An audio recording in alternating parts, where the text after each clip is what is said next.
Shalom everyone again, this is Hakam Yara ben-Emmett with the Torah Watchman Show International. I found that today that I have an identical twin or clone who lives in Jerusalem now by the name of Rabbi Glick. Yes, we both are handsome young men of 61, born in 1965, red hair, Moroccan nose and brow and everything else. I bet you we have a common thread of migrational ancestral history from Morocco, Northern Africa, like I do. Anyway, I checked out his profile, and I really love everything he's saying. He's an idealist. He's an activist. He actually ran for MK. He served in the IDF and was nearly assassinated.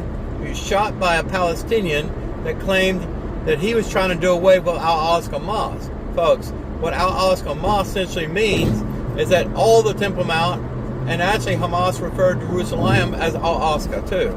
So he sacrificed his life for his positions of truth. He's an Orthodox rabbi out of Brooklyn, New York, and now he lives in Israel, and he's on many other rabbinical talk shows, personalities, and you can find him on YouTube channel as Rabbi Glick. What a lot of these rabbis are talking about now, and I don't blame them, with the war in Iran, ancient Persia, and everything going on, with the destruction of Hezbollah finally in Lebanon, looks like, Hamas contained at least a little bit in Gaza Strip, Houthis contained as well, our U.S. soldiers engaged in the Strait of Hormuz, reminding the mullahs there, the radical Islamic fascists, which are very akin to Nazism, Hitler-esque, yes, remind them that we will not allow you to murder your people anymore. We will not allow you to attack our soldiers deployed abroad, namely in the Middle East. These bloodthirsty tyrants in Iran want every Jew on the planet dead. And they've been funding their proxy terrorist organizations for quite some time. But they've been funding Hamas, giving money to the Hamas headquarters in Qatar to give to Hamas, channeling money to the Houthis, to Hezbollah, what they call their kindred souls. This is all going on here. But again, Rabbi Glick and other rabbis like him are talking about it is Moshiach times, and I agree. And he's talking about building the third temple. I agree. But there's many impediments keeping that from becoming a reality today. And it's not the Gentiles that are the impediments primarily. The U.S. has gotten away for decades. But Israel is now truly independent again as far as bait and switch money grants to Israel so that the United States can control their foreign policy. I see the weather changing. I see different things happening across the landscape in Israel, where you could talk about the reality of annexing Judea and Samaria. And that's the first stage. But what are you going to do with the Dome of the Rock? You know, that the Crusaders, I think around in 1096 or something like that, named it when they took over, the Crusaders took over Jerusalem, killed a lot of Jews, killed a lot of Muslims during that time, and they renamed the Dome of the Rock the Lord's Temple.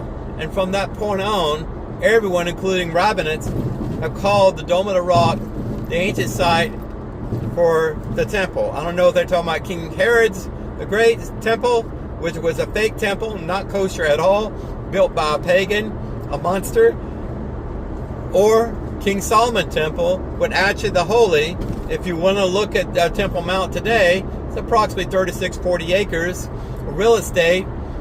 It's actually, the holy is under Al-Aqsa Mosque, the fake Al-Aqsa Mosque that the Muslims around the world claim exists on Temple Mount today, when actually, by the way, it exists in Saudi Arabia.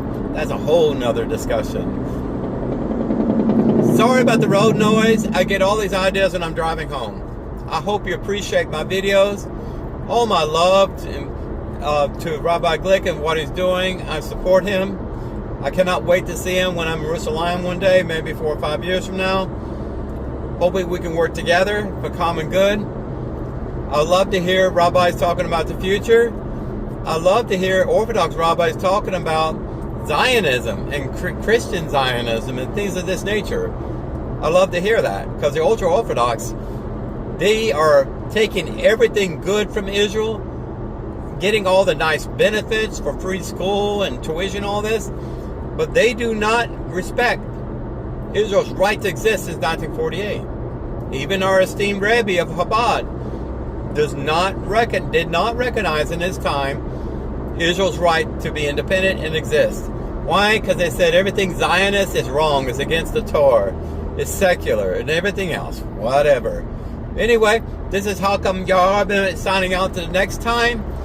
Peace, Shalom Aleichem, and may the Moshiach come quickly before I have a chance to say this is Hakam Ben-Emmett with another YouTube video.